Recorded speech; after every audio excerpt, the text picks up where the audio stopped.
lançamos aqui o nosso projeto de curso para o ano que vem, de 2018. Um projeto que nasceu no coração da liderança de família, da família Pode Sonhar, do ministério aqui da igreja, no coração da pastora Fernanda, e nós orando e buscando o curso Família Real. Nós somos gratos ao Senhor pelo tempo que vivemos, fomos abençoados com Casados para Sempre, com todos os cursos do MMI, fomos muito abençoados e são bênção até hoje. Mas o Senhor nos levou a uma direção de termos um curso adaptado para a nossa realidade, contexto de comunidade, para dentro da nossa realidade. Então nós trouxemos aqui uma proposta de um curso também de 14 semanas, seriam 3 meses e 2 semanas, 14 semanas onde nós teremos várias situações e vários cursos onde nós vamos abordar várias situações que envolvem família, de uma forma muito ampla, panorâmica. A diferença desse curso é que ele será feito aqui na igreja. Aqui na igreja. Vários casais, nós nos reuniremos aqui na igreja. Dentre a liderança, nós selecionaremos aqui líderes que vão cobrir você de cuidado.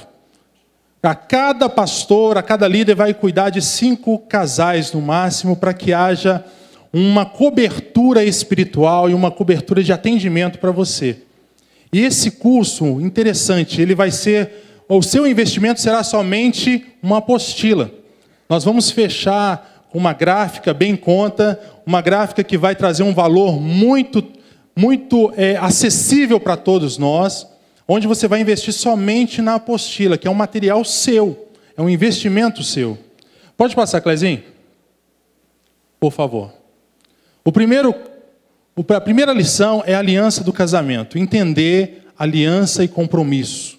Uma estrutura básica. Entender que o que você carrega aqui, você que é casado, entender que a sua aliança não significa somente uma comprovação ou uma declaração para o mundo exterior que você tem um compromisso com alguém. É algo muito mais profundo. É um compromisso que foi firmado diante de líderes evangélicos ou religiosos, mas onde você vai entender que precisa assumir um compromisso de ampla mutualidade, ou seja, correspondência, respeitando e entendendo um ao outro. O segundo módulo é um só reino. Um só reino. Certa vez o Senhor Jesus expulsando um demônio, os fariseus disseram assim: mas você está expulsando os demônios pelo nome de Belzebu.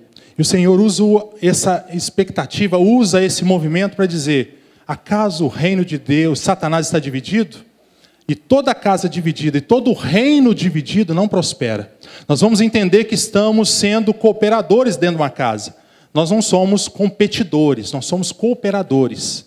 A competição hoje, dentro de uma casa, dentro de um relacionamento, é o que tem arruinado muitas famílias. Então nós vamos falar nesse curso, nesse módulo, nós vamos falar o que é viver um só reino. Por isso que chama-se família real.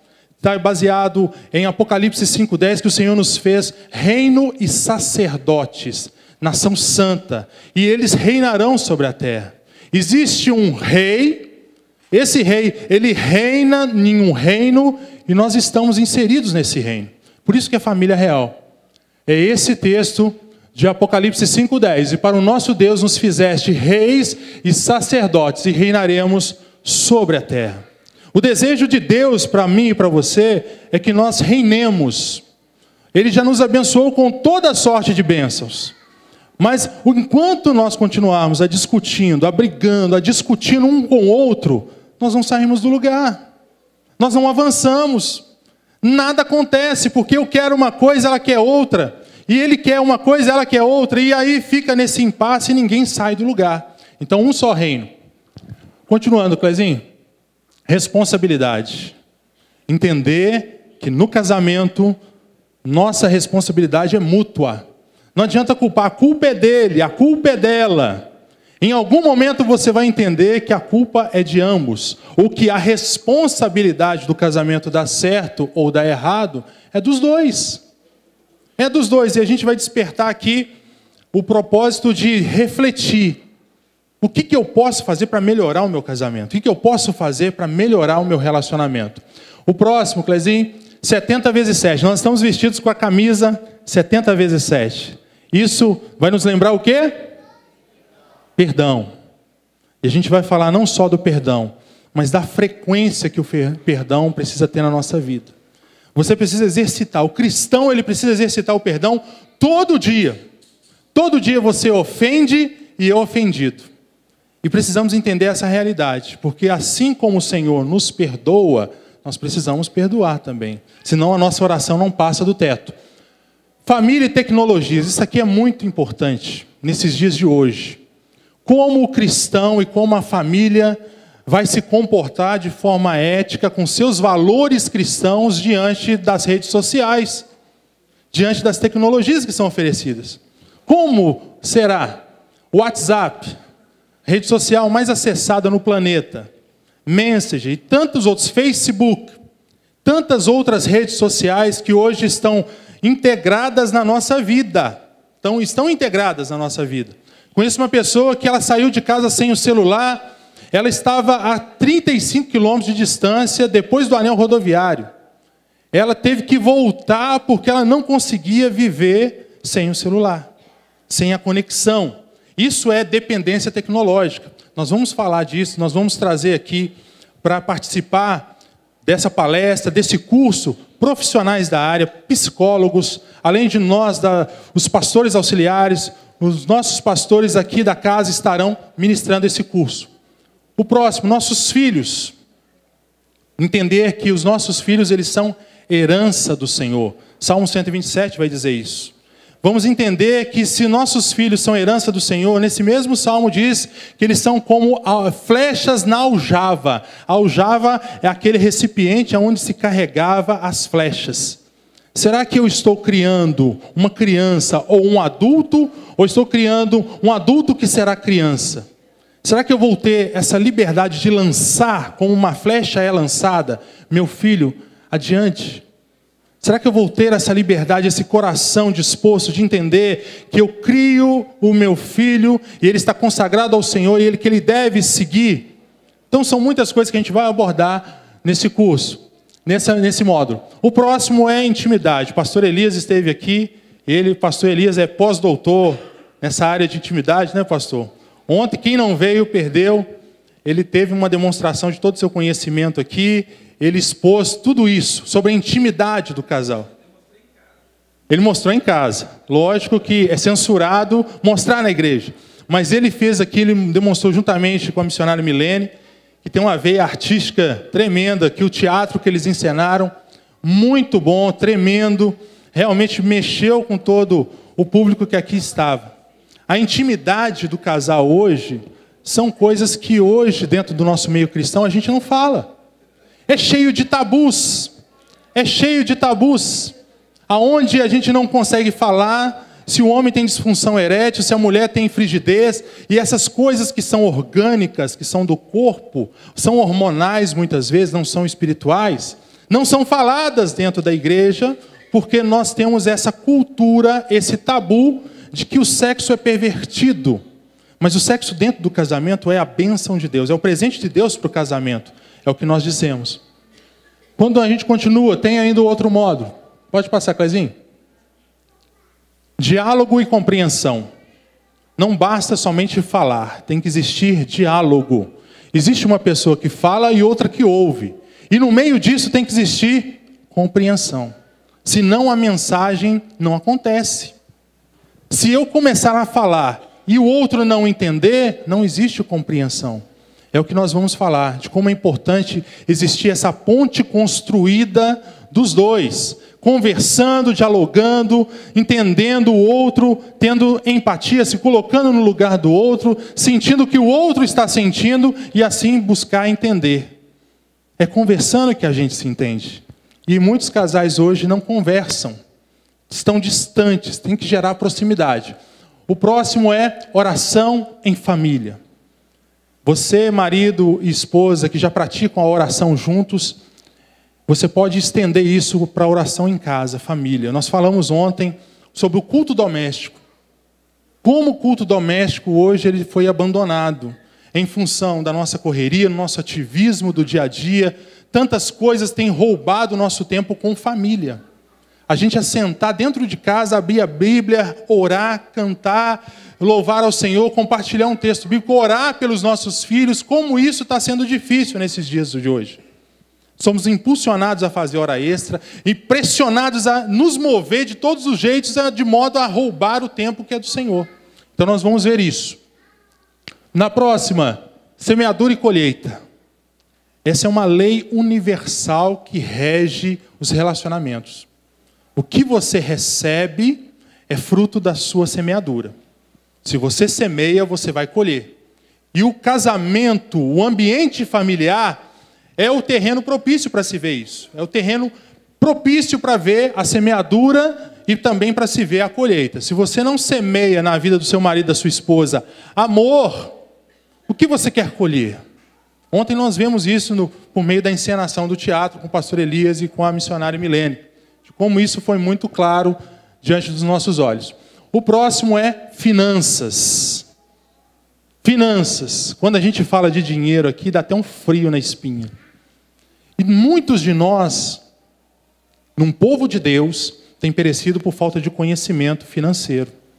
Traremos aqui pessoas que têm essa capacidade de planejar, gestores, que sabem administrar os bens, ainda que sejam poucos segundo seus olhos, mas com uma boa administração, as coisas acontecem. Certa vez, quando o Senhor Jesus foi operar a multiplicação dos pães, Ele mandou que a multidão se assentasse de 50 em 50, demonstrando assim que se nós organizarmos, nós conseguimos a multiplicação. Tinha que existir. Para que acontecesse a multiplicação, tinha que acontecer uma ordem, uma organização.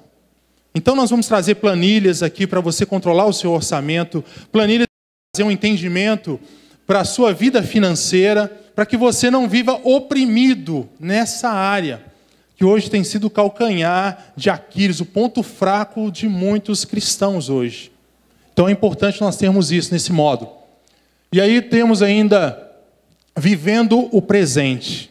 Essa área nós vamos tratar a psique, o cérebro, a mente, a alma. Tem pessoas que estão trazendo o passado para o seu presente. E quando elas trazem o passado para o seu presente, isso atrapalha o seu presente e impacta no seu futuro. Porque ela fica paralisada no presente, pensando e remoendo o que aconteceu no passado. Nós vamos tratar sobre isso, vivendo o presente. O passado de muitos de nós ainda assombra a muitos aqui. Há muito. E essa situação vem angustiando e angustia as pessoas, e é aí que elas entram em depressão, porque elas são acometidas de culpa, remorso muitas vezes, e aí ela começa a definhar porque ela se acha indigna de seguir. Então, vivendo o presente, nós vamos tratar de questões da nossa alma. Nós somos seres completos, corpo, alma e espírito. Continuando, e o último módulo é sarando famílias. Sarando famílias. Por que sarando? O Senhor, Ele deseja nos curar. Nós vamos ver isso no texto que leremos aqui. Nós precisamos receber a cura do Senhor. O homem, desde que ele se afastou de Deus, ele foi acometido por uma doença chamada pecado. Ele é pecado, e o pecado está totalmente imerso na nossa vida, em tudo que a gente faz. Em tudo que a gente faz tem uma maldade. Em tudo que a gente faz tem uma certa vantagem. E quando nós somos curados nessas áreas que nós propomos aqui, em tantas outras, nós temos uma capacidade também de gerar isso em outras pessoas. A igreja, ela é feita de pedras vivas. Diga isso para o seu irmão, você é uma pedra viva. Nós somos uma estrutura. Cristo, Salmo 118, versículo 22, Ele é a pedra que os construtores rejeitaram. Ele é a pedra angular, é a pedra de esquina. A pedra de esquina, naquele tempo, eles faziam aquelas grandes construções, e eles colocavam uma pedra de esquina, é a cabeça. Quem trabalha com construção civil, coloca a cabeça, né, Aguinaldo? Primeiro coloca aquela quina ali, e a partir dela surgem as amarrações. Cristo é a pedra de esquina, estamos firmados nele, por meio do amor e pela fé em Cristo Jesus. E como pedras, A pedra, você pode ver, a pedra é irregular. A pedra é cheia de pontas, é toda sem um padrão, mas quando ela começa a encontrar com a outra, ela encaixa no outro, o defeito que ela tem, ela encaixa no outro e recebe a cura por meio do que ela precisa no outro. Eu tenho um defeito, mas quando eu olho para o outro e ele tem algo que me completa, eu encosto e começo a ser completado ali. Então este é o curso Sarando Famílias. O curso Sarando Famílias, nesse módulo, a gente vai falar no Família Real. Eu gostaria de convidar você, nós temos a previsão de começar este curso depois da primeira semana, logo após o Carnafogo, em fevereiro. Então eu gostaria de você, é gratuito, o único investimento que você fará é a apostila, que será um material seu, um material para a sua consulta, para o seu investimento, o curso Família Real. Clezinho, pode colocar o vídeo, por favor? Rapidamente aqui. Preste atenção nesse vídeo aqui, por favor. Você vai ver agora uma história muito estranha. Ela envolve um homem que se diz pastor evangélico, a vizinha dele e o marido da vizinha. Acompanhe só. A casa no bairro de Vila Nova de Colares, na cidade de Serra Grande Vitória, virou o centro das atenções. É onde mora um pedreiro que também se diz pastor. A vizinhança desconfia. Que é esquisito, é? Eu nunca vi falar que existia que o pastor tem direito nessas coisas. Essas coisas significam casos extraconjugais. O pedreiro pastor é Justino, de 50 anos. E foi na Bíblia que o pastor viu que poderia ter outras mulheres. Gostaria que alguém provasse para mim, biblicamente, aonde foi proibido um homem ter mais de uma mulher. Pouca gente frequenta os cultos do pedreiro que se apresenta como pastor. Umas 12 pessoas nas contas dele mesmo. E foi na convivência com os fiéis que Justino se viu envolvido em mais um caso extraconjugal. Aconteceu depois que uma mulher que mora na vizinhança contou a ele uns sonhos que vinha tendo. Na casa dela, a música evangélica pode ser ouvida de longe. A igreja entrando no céu. A mulher tem 4 filhos, é casada e prefere não aparecer. Disse que sonhou que teria filhos com um pastor. Uma revelação. Deus me levou a fazer isso. Não teve para onde eu correr. O marido também conversou com o pastor. Aceitou. Eu pensei comigo, se fosse a vontade de Deus, seria feito, né? Nós entramos em oração, pedindo a Deus misericórdia, porque seria uma das coisas mais difíceis da minha vida. O quê? E tomar essa decisão, pegar uma mulher que tem marido. O pastor também é casado. Como explicar? A Bíblia, Oséias, capítulo 3. Este profeta, um homem como nós, e diz assim, Deus mandou tomar uma mulher e adulterar. O senhor está falando adulterar ou é a palavra adúltera? Receba essa mulher que foi adúltera. Não. Não é assim? Não, aqui está dizendo aqui que vai outra vez, ama uma mulher amada de seu amigo e adultera. Posso dar uma olhada, professor? À vontade. Qual que é? Pedro 3. Aqui. Vai outra vez, ama uma mulher amada de seu amigo. Sim. E adúltera. Não é adúltera? Tem um acento aqui, professor. Deixa eu ver aqui. Não houve uma interpretação equivocada? E adultera. Ou seja, a Bíblia não estaria se referindo a uma mulher adúltera? Deixa eu ver aqui. E não para que o senhor adulterasse? Ah, tá. Inclusive foi bom eu estou mexendo nisso aqui, porque uma coisa chama a outra, né? Por isso nós precisamos da direção do Espírito. É um grande equívoco, na opinião do pastor da Igreja Batista de Vitória. O capítulo de Oséias fala de perdão a uma mulher adúltera. A Bíblia também é clara com relação às obrigações de um pastor. Um pastor ou um bispo deve ser irrepreensível e deve ser marido de uma só mulher. Então, isso é a palavra de Deus, é a Bíblia. A necessidade do povo, do nosso povo como um todo, conhecer a palavra para não ser enganada por qualquer pessoa que se levante com um livro preto na mão, ou com a Bíblia ou qualquer outro livro, levando as pessoas a errar. Você pode ver um caso clássico de errar por falta de conhecimento. Eu quero mais uma vez reforçar, caminhe na escola dominical. Como é importante. Esse pastor, que se diz pastor, se esse homem tivesse lido um pouquinho mais o capítulo 4, um capítulo. Capítulo 4, versículo 6 diz que o meu povo perece por falta de conhecimento. Mesmo livro de Oséias, que é o que nós vamos ler. E como é importante nós termos esse conhecimento da palavra de Deus. Eu quero aqui expor esse texto da palavra de Deus e entender com você sobre a infidelidade do homem e o amor de Deus. O amor de Deus e a infidelidade do homem. O homem, ele é infiel. Para isso, abra sua Bíblia, por favor. Vamos ler alguns capítulos e alguns versículos. Vamos recortar aqui alguns textos do livro de Oséias. Depois do livro de Daniel vem Oséias. O primeiro profeta dos chamados profetas menores. Não são menores pelo que eles escreveram em termos de conteúdo e qualidade. São profetas menores porque o que o Senhor os entregou são porções menores do que, por exemplo, Ezequiel, Daniel, Isaías, Jeremias, mas são tão ricos os exemplos que nós veremos aqui a partir do livro de Oséias. Assentado como você está, capítulo 2 de Oséias, o versículo de número 20. Ou melhor, ainda o 14. 14, depois o 20, e depois leremos o capítulo 3, que foi o que gerou essa polêmica toda na vida desse nosso irmão. Capítulo 2, versículo 14 diz assim: portanto, eis que eu a atrairei e a levarei para o deserto e lhe falarei ao coração.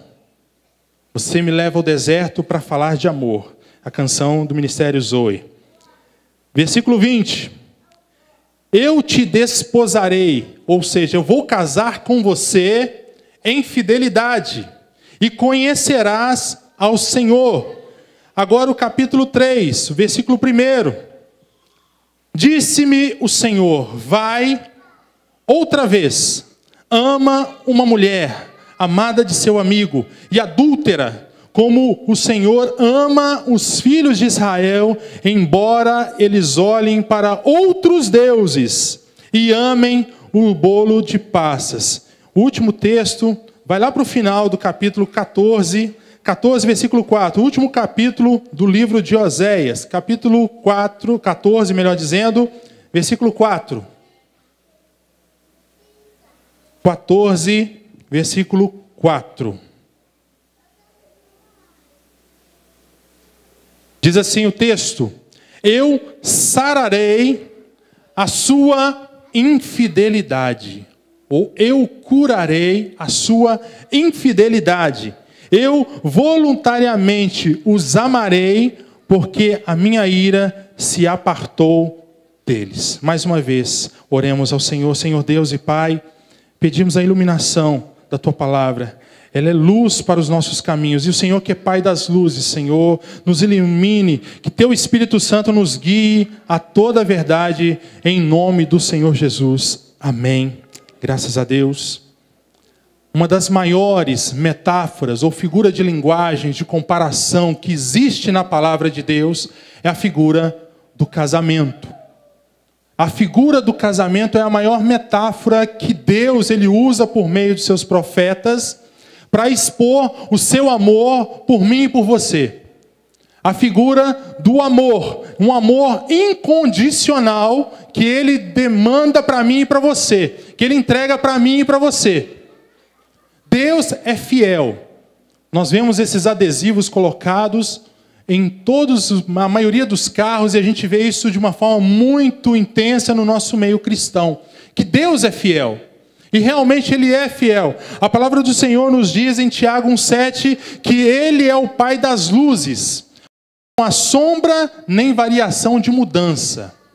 Deus ele não vai mudar de ideia. Ele é fiel naquilo que Ele determina. A palavra do Senhor nos diz em 2 Timóteo 2,13 que se nós formos infiéis, Ele permanece fiel, porque Ele não pode negar a si mesmo. Um dos atributos imutáveis de Deus é a fidelidade. Ele é fiel. Ele é um ser, um espírito fiel, e na sua integralidade existe a fidelidade. Agora, quando nós olhamos para o homem, diante de tudo que o homem tem construído desde os primórdios da sua queda, nós vimos que começa a existir a infidelidade no primeiro momento em que o homem trai a Deus. Em Gênesis 3, versículo 8, quando o Senhor vai ter com o homem e existia um relacionamento com Deus, intenso. Gênesis 3,8 diz que o Senhor vinha se relacionar, conversar com o homem na viração do dia. Todos os dias à tarde, Deus, Ele ia no jardim e aí conversava com o homem. Adão, quantos nomes de bicho você colocou? Eva, como é que estão as coisas? Porque para existir relacionamento tem que existir proximidade. Eu me aproximo, depois que eu me aproximo, eu começo a me relacionar, e a partir do meu relacionamento eu tenho intimidade. Proximidade, relacionamento, intimidade. Proximidade, relacionamento, intimidade. Eu não consigo me relacionar com alguém se eu não estiver próximo dela. E falando nesse momento, e é um momento oportuno para falarmos disso num culto de família, de como nós temos visto nesses últimos dias, nesses tempos atuais, temos visto de como homens e mulheres estão se distanciando uns dos outros. E o retrato de Oséias, nós vamos falar sobre isso. O retrato de Oséias é justamente essa figura do distanciamento do povo de Deus do seu Deus. Esse distanciamento que acontece. Deus, Ele quando se relaciona com o homem, Ele se relaciona com intimidade. No primeiro momento, antes do homem pecar, existia essa proximidade, esse relacionamento e essa intimidade. Mas a partir do pecado começa a existir um distanciamento. A primeira coisa que o homem faz é esconder de Deus. O Senhor esteve lá em Gênesis 3,8, Adão, onde estás? E ele estava escondido nos arbustos, porque ele não queria se mostrar. E podemos ver que o primeiro sintoma de infidelidade é o distanciamento. Pastor Elias falou aqui ontem sobre um termômetro que nós podemos usar, se a nossa relação está boa ou não com o nosso marido ou com nossa esposa, é quando dá o horário de registrar o seu ponto biométrico ou bater o seu cartão, quando você tem desejo de voltar para casa ou não. Se você prefere ficar mais no trabalho, fazendo hora extra, ou prefere ocupar o seu tempo do que estar na sua casa com sua esposa e filhos, ou com seu marido e filhos, deve existir um problema. Porque o primeiro sintoma da infidelidade é o distanciamento. Primeiro sintoma, você começa a se distanciar, a se afastar. Provérbios 18 diz que aquele que se isola, versículo 1, aquele que se isola busca os seus próprios interesses. Ele insurge-se, ou seja, ele afronta a sabedoria. Porque nós somos seres relacionais. O Senhor nos criou para termos relacionamento. O Evangelho, a palavra de Deus, ela é ministrada através de relacionamento. Se você fala da palavra de Deus, se você fala do amor de Deus, mas você não vive isso com o seu viver, suas palavras são vazias. A sua vida fala muito mais que suas palavras. As suas atitudes falam muito mais que suas palavras. O que eu faço, o que eu deixo de fazer, vai impactar muito mais na vida de uma pessoa do que necessariamente o que eu falo. Principalmente se eu estiver falando do amor de Deus. Se com meus atos eu negar aquilo que eu estou falando. É muito claro isso. Interessante que o próprio Senhor Deus, Ele vai dizer, por meio do apóstolo Tiago, capítulo 4, versículo 5, acaso não sabeis que o Espírito que habita em vós, ele arde em ciúmes?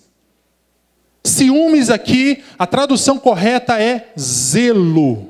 zelo demasiadamente por algo. Deus, ele tem um zelo por nós. Ele tem um desejo ardente de querer estar com o homem. Por isso que ele busca reconciliação. Quando o homem cai, o homem por si só, ele não tem a menor capacidade de buscar a reconciliação. E o próprio Deus providencia a reconciliação do homem para consigo através de Jesus Cristo. É aí que ele começa a atrair de novo o homem para próximo de si e acontece esse relacionamento de proximidade.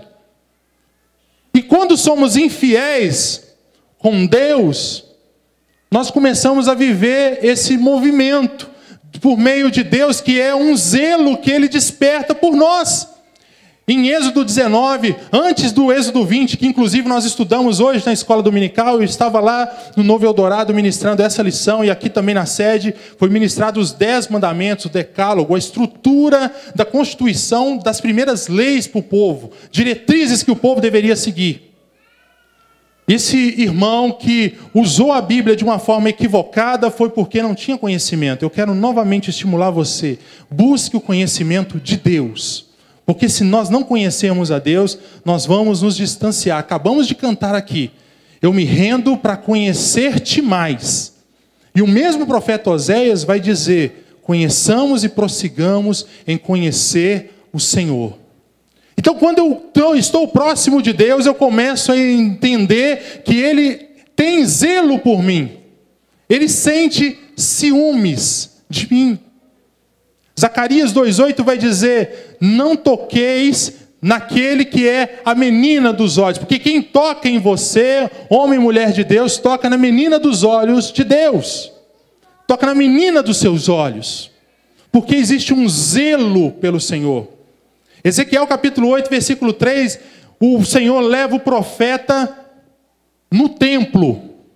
Manassés, em 2 Crônicas 21, Manassés, ele, como rei, ele leva uma imagem de escultura e coloca dentro do templo de Salomão. E é uma afronta ao Deus vivo. E o Senhor leva o profeta Ezequiel até essa visão do que estava acontecendo. Sabe o que está escrito no versículo 3? A imagem que desperta ciúmes. Uma imagem que desperta ciúmes. Por que desperta o ciúme? Porque Deus, ele tem um amor intenso por nós, por você. Você é amado do Senhor. E quando Ele olha para mim e olha para você e não encontra esse amor correspondido, Ele fica triste. Efésios 4,30 diz: não entristeçais o Espírito Santo. Por ser uma pessoa, é dotada de sentimentos. Ele se entristece, fica triste. Mas mesmo assim, quando nós olhamos para esse texto, o texto de Oséias, o Senhor já havia falado muitas vezes pelos seus profetas, pela boca dos profetas. Mas aí o Senhor tem uma atitude extrema de zelo pelo povo de Israel. Agora eu vou fazer que a sua vida vire a minha pregação. Oséias, um profeta que era solteiro, o Senhor estava direcionando todo profeta a ser esse arauto, a pregoar no reino do norte o pecado que ali estava, a apostasia, ou seja, o afastamento, o distanciamento de Deus daquele povo.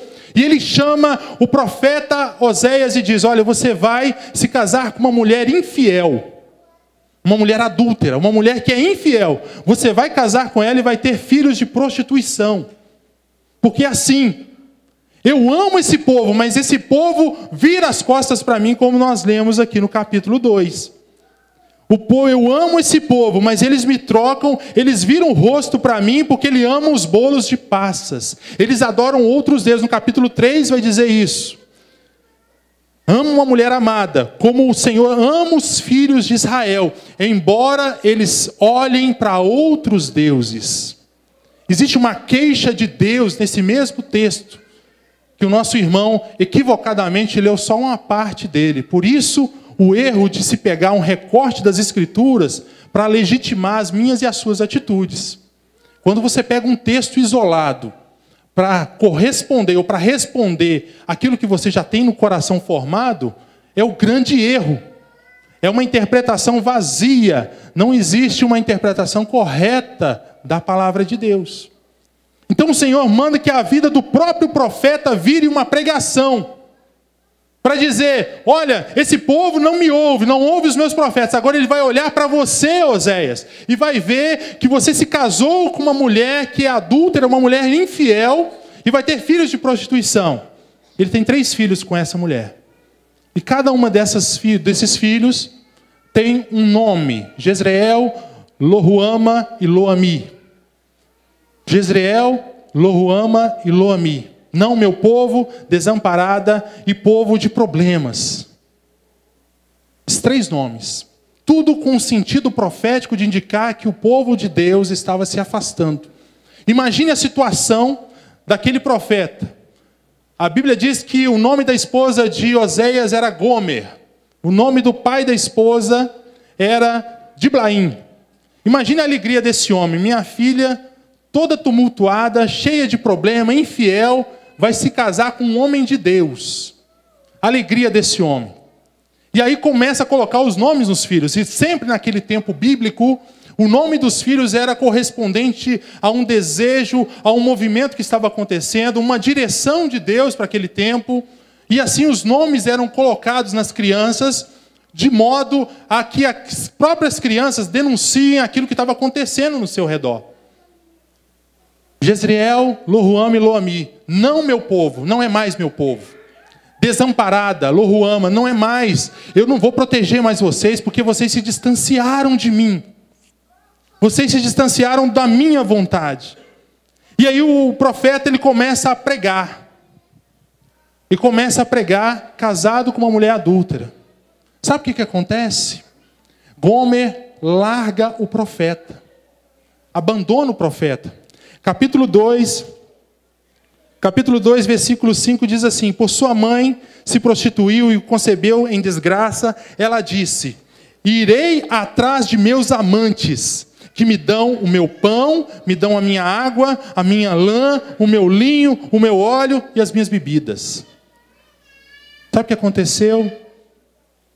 Gomer se tornou prostituta. Foi vender o corpo num prostíbulo. E depois de ser muito usada, ser violada, muito tempo, sabe o que aconteceu? Ela foi ser vendida. Ela foi ser vendida no mercado. Ela foi ser vendida no mercado como uma mercadoria barata. E sabe quem que foi lá comprar a esposa? Gomer. Aliás, Oséias foi buscar Gomer. Oséias, ele foi lá no mercado e viu que a esposa estava à venda e foi lá e comprou a mulher que traiu o seu relacionamento, a infiel. Oséias foi lá e pagou. Ele pagou por ela.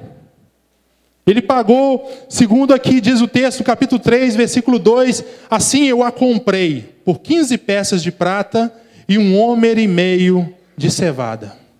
Ele comprou a esposa de volta. A esposa que estava afastada, a esposa infiel. Mas sabe o que é essa figura que acontece durante todo o decorrer? Eu queria te estimular a ler o livro de Oséias com essa leitura. De se colocar no lugar dessa esposa infiel. Porque essa esposa infiel sou eu e é você. Essa esposa infiel. É a esposa que, quando está com tudo de bom do marido, quando está próximo do marido, ele quer muitas coisas que o marido tem a oferecer, mas depois o rejeita, vira as costas para esse marido. Em tantas situações na nossa vida, em tantas situações, nós buscamos esse afastamento. A primeira coisa que a gente faz em muitas circunstâncias, quando Deus ele não nos responde da forma que nós gostaríamos que Ele nos respondesse, a primeira coisa, eu não vou mais na igreja. Eu não vou mais na igreja, eu não quero mais saber de Jesus. Eu não quero mais o Senhor. Eu não quero mais essa vida de crente, eu não quero mais essa vida de servo. Que o primeiro sintoma da pessoa que está querendo praticar infidelidade é o afastamento. É o distanciamento. O primeiro sintoma da infidelidade é o distanciamento. A pessoa começa a se isolar. E aí Oséias começa a viver esse tempo de Deus na vida dele de reconciliação. Que é justamente o que Jesus ele fez conosco. Eu e você, apesar de sermos infiéis em tantas circunstâncias na nossa vida, e eu quero te lembrar que falta 50 dias para terminar o ano de 2017. Falta 50 dias contando hoje, que já se acabou, então falta 49, praticamente. Eu gostaria de trazer essa palavra de reflexão para você. Durante esses tempos, esses 11 meses que estão se passando, será que fomos infiéis ou fomos fiéis a Deus em todo o tempo? Será que nós não nos colocamos aqui como a própria figura de Gomer, que é a figura da igreja, a figura de Israel, de como Israel começa a se distanciar de Deus, começa a se afastar de Deus, porque Deus não oferece aquilo que ele acha que deveria oferecer, o que ela acha que deveria receber da parte dele.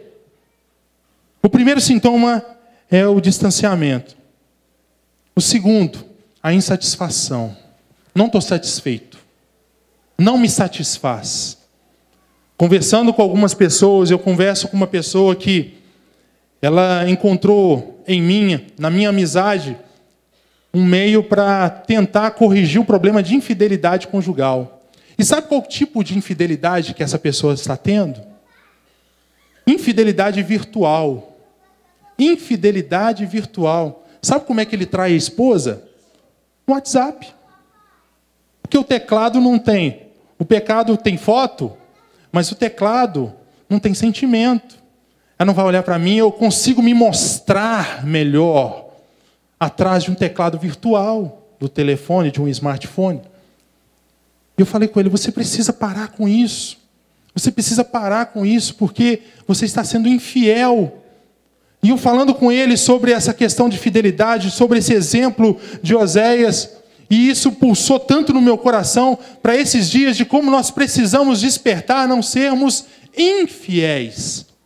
E sabe qual é o sintoma maior dessa situação toda de infidelidade?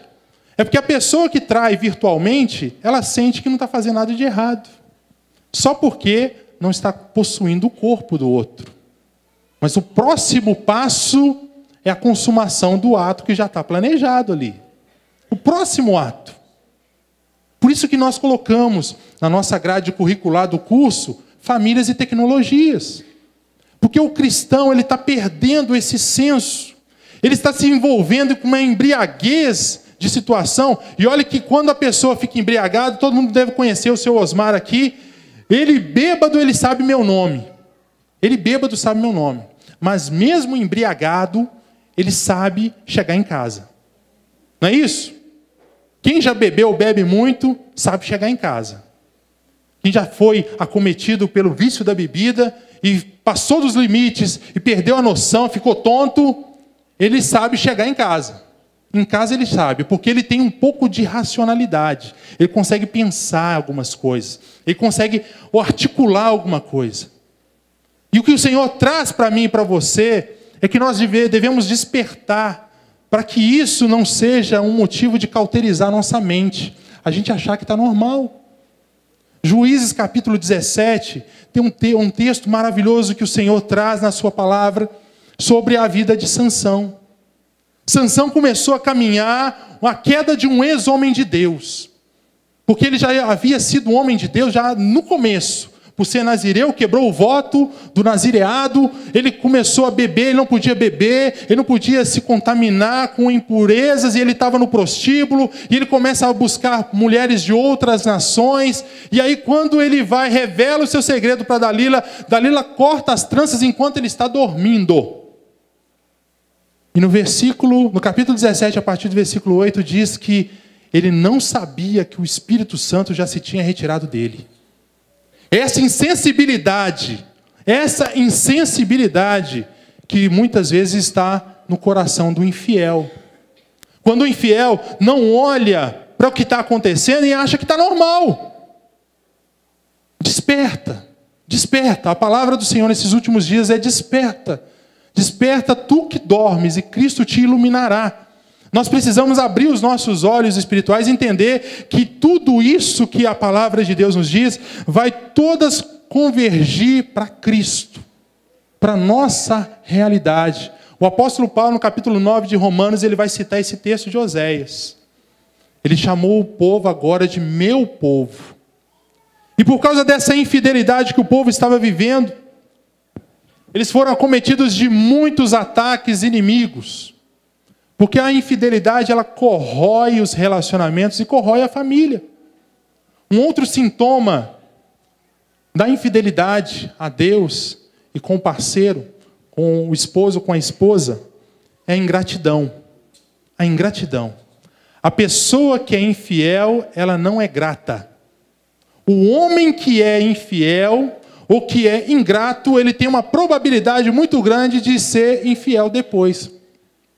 É aquele homem que olha para a esposa, ou olha para aquela mulher, olha para quando vocês estão vendo, que vocês não deveriam estar vendo, aqueles programas, por exemplo, Pânico na TV, programas que aguçam a sensualidade, e o homem vira para a mulher e diz, isso é que é mulher, ó. Isso que é mulher. E a mulher, às vezes, consolada, eu já vi um caso parecido, uma colega de trabalho, ela disse que quando o marido está assistindo esses programas onde explora-se muito a sensualidade feminina, a esposa vira para ele e fala assim, ó, isso aí é tudo de mentira, viu? Não precisa acreditar, não. Isso aí é tudo de mentira. É tudo de plástico. Se eu enfiar uma agulha, estoura. É silicone, é isso e aquilo, é implante. A esposa tem essa posição. Ao invés de tirar o marido de frente ali e mudar aquela concepção, não. O propósito é, ó, isso aí é tudo mentira. Eu sou melhor para você. E essa comparação gera competição, e na competição existe a perda. E na perda existe a ingratidão. Ingratidão. As pessoas infiéis, elas são ingratas. Elas não são agradecidas a Deus por tudo que elas receberam. Eu posso contar no dedo tantas esposas que nos procuram e costumam, quando nos procuram para resolver algum problema ou para ajudá-las em algum problema conjugal, quantas vezes ela cita a palavra, eu sou grato a Deus pelo meu marido. Ou eu sou grato a Deus pela minha esposa. São raros os momentos que a gente encontra assim. É sempre aqui, esse homem é um tumulto, esse eu não devia ter casado, eu não devia ter feito, e sempre um instinto de arrependimento. Mas ao invés de se posicionar para mudar aquela sorte, não muda. E fica sempre remoendo aquela situação e não busca viver a fidelidade e o amor de Deus. Meu irmão, o amor de Deus é isso. Eu finalizo com isso. O amor de Deus é o que ele se apresenta. No capítulo 11, versículo 4. Eu te atraí com cordas humanas, com cordas de amor. Eu fui para aqueles como aqueles que tiram o jugo de suas queixadas. Deus é aquele que se apresenta para cada um de nós como aquele que nos atrai com cordas de amor. É esse amor que eu e você precisamos externar de forma vertical. Recebemos do alto e a gente transmite isso de forma horizontal para o nosso próximo e para o nosso marido, para o nosso esposo e para a nossa casa. O dia que as pessoas olharem para mim e para você e virem no nosso viver um amor tão intenso uns pelos outros, pela nossa comunidade, pela pessoa que está acometida de vícios, olhar para essa pessoa e dizer, eu tenho compaixão dela, como Jesus se compadeceu das pessoas, eu senti a dor do outro, eu entendi que essa pessoa está numa miséria, também como eu já estive. O Salmo 40 é tremendo. O Salmo 40 é justamente isso. Davi, ele se coloca dizendo, eu olhei para trás e vi de onde o Senhor me tirou. Ele me tirou de um charco de lodo e perdição e me firmou os pés sobre uma rocha. É aonde o Senhor deseja que eu e você estejamos. O que o Senhor quer trazer, finalizando agora com isso. Eu sararei a sua infidelidade.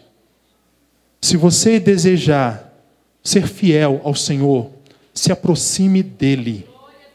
Se aproxime dele por meio da sua palavra. Não seja infiel. Não troque o seu tempo com Deus, o seu devocional com Deus, por uma TV, por uma série. Conheço pessoas que entram numa maratona de séries e vê 14 horas. Eu tive um ex-gerente que eu estava sob a liderança dele, Ele estava jogando um jogo no computador, me esqueço o nome do jogo, e ele ficou 19 horas jogando, passando de fase, jogando e jogando, um jogo online. E uma pessoa que não conhece o Senhor ainda. E agora tem pessoas que trocam o tempo, trocam o Senhor, o tempo de qualidade com Deus por outras coisas irrisórias, outras coisas que não compensam, que não vale a pena. Meu querido, nesses minutos que nos restam aqui, e nesses 49 dias que faltam de 2017, comece a repensar, busque ser fiel ao Senhor, busque a corresponder o amor. Isaías 53 vai dizer claramente, o Senhor veria o fruto do seu penoso trabalho e se alegraria. Ele vai olhar para a igreja, vai olhar para mim e para você, e ele deve se alegrar, porque ele deveria receber a recompensa pelo seu sacrifício. Ele olharia para mim e para você e diria, valeu a pena. Valeu a pena.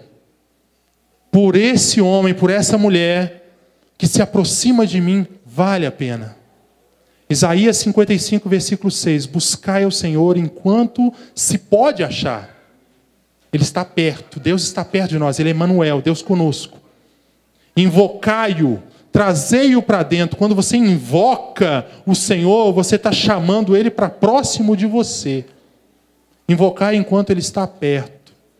Vai chegar um momento na minha e na sua vida que o Senhor não será mais encontrado. E nesse dia, nós podemos dizer como o apóstolo Paulo disse, eu completei a carreira, mas eu guardei a fé. Amém? Se coloque de pé, eu quero orar por você. O amor de Deus é esse amor incompreensível. Um amor que é como um vendaval, um amor intenso, que sente ciúmes por você. Por isso que a sua adoração não pode ser dividida com outras situações na nossa vida. O Senhor não divide a glória dele com ninguém. Por isso que quando ele sente esse ciúme é porque ele quer que você o adore na sua integralidade, por completo, por inteiro. Feche seus olhos, vamos orar. Meu Deus, Santo Deus, o Senhor tem visto, Pai, contemplado os teus filhos. Nós somos esse povo, Senhor. Nós somos esse povo. Quando olhamos para a tua palavra, ela reflete quem somos. Nós somos esse povo, Senhor, que o profeta Oséias teve a missão de pregar. Um povo que em tantas situações estavam tão próximos de Ti, mas num outro momento estavam tão distanciados do Senhor. Pai, nós pedimos ao Senhor, não nos deixe ir, Senhor, sem Tua presença, sem sentir a Tua visitação nesses dias, meu Deus. Pai, que a Tua doce presença seja vista nesses lares, em cada família aqui representada, que cada homem, cada mulher possa entender o valor de ser fiel um com o outro e de ser fiéis ao Senhor. O nosso relacionamento com o nosso marido e com nossa esposa depende principalmente, fundamentalmente, Senhor, do nosso relacionamento contigo. Pai, nos ajuda a ter momentos de qualidade com o Senhor, a lhe dar a honra que Ele é devida, Pai. Pai, nos ajuda a nos comportarmos como uma noiva que está prestes a se casar com um marido que é fiel. Nos ajuda a ter essa postura fiel de sermos uma noiva que está se adornando, que está se preparando, sem ruga, sem mácula, para se apresentar como uma igreja linda, gloriosa, imaculada, para estar com o Senhor na eternidade. Nos ajuda, Senhor, a viver esse tempo de fidelidade ao Senhor. Nos ajuda a caminhar fiéis, independente do momento em que atravessamos, independente da circunstância que nós atravessamos. Pai, nós precisamos tanto de Ti. Nos ajuda, Senhor. Assim como o Senhor nos comprou do pecado, o Senhor pagou um alto preço. Assim como Oséias foi no mercado comprar de novo a sua esposa pecadora, o Senhor nos comprou por meio do sangue de Jesus. e nos trouxe para a sua presença. Pai, que vivamos hoje um novo tempo, Senhor, de fidelidade a Ti. Em Teu nome, Senhor, oramos. Amém. Graças a Deus. Amém. Vamos adorar o Senhor.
Graças a Deus.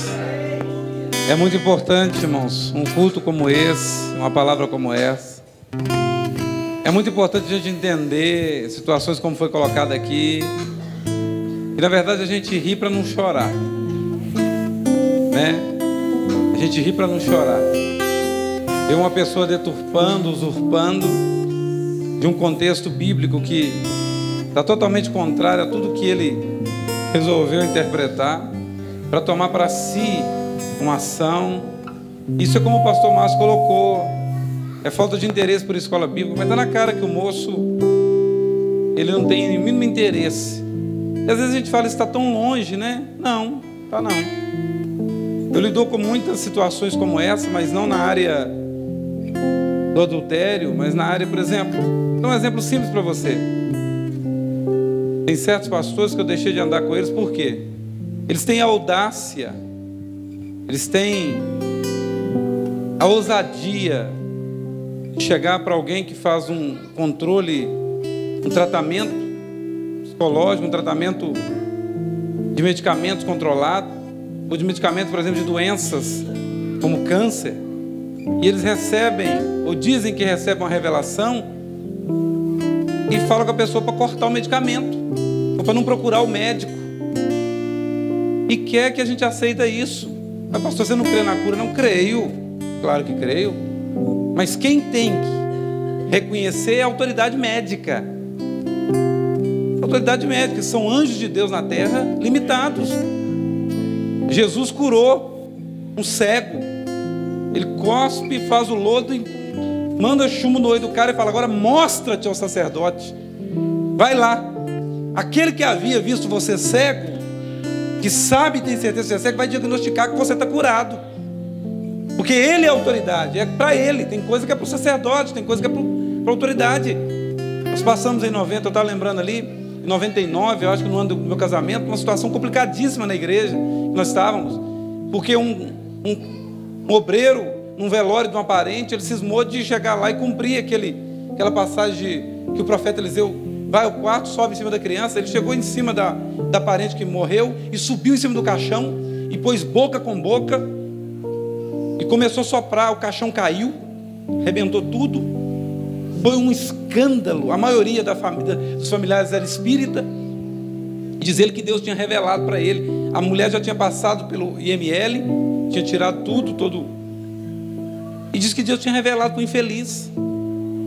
E tem gente que anda com uns trem desse. Tem gente que acredita nos negócios desse. Tem gente que o pastor, a pastora chega e fala: olha, não vai tomar medicamento não. Ele corta do dia para a noite. Depois quem fica a consequência é a família. Quem segura o B.O. é a família. E afinal de contas, o que tem tomar um medicamento se a autoridade médica falou para tomar, até que tenha que tomar? Qual que é o problema? Qual que é a dificuldade de entender isso? Ah, mas Isaías 53 fala que Cristo levou sobre si as nossas dores, e isso levou. Não duvido disso. Mas quando eu quebro o princípio da autoridade, vocês podem ver ali que a autoridade ali foi o repórter. O repórter conseguiu, não sei se é cristão ou não, ele conseguiu interpretar mais do que o tio do pastor. O que mais me dói, irmão, você termina com isso, é que os camaradas desses ainda tem alguém que fala que é pastor. Por isso que quando eu falo aqui, cuidado onde você vai, cuidado debaixo de qual mão que você coloca a sua cabeça, cuidado com esses botiquins que abrem falando que é igreja, esses camaradas que caem endemoniados, levanta pastor. Cuidado com isso. Que Deus tenha misericórdia de nós, que nós possamos respeitar a palavra do Senhor como palavra rema, palavra suprema em nossas vidas.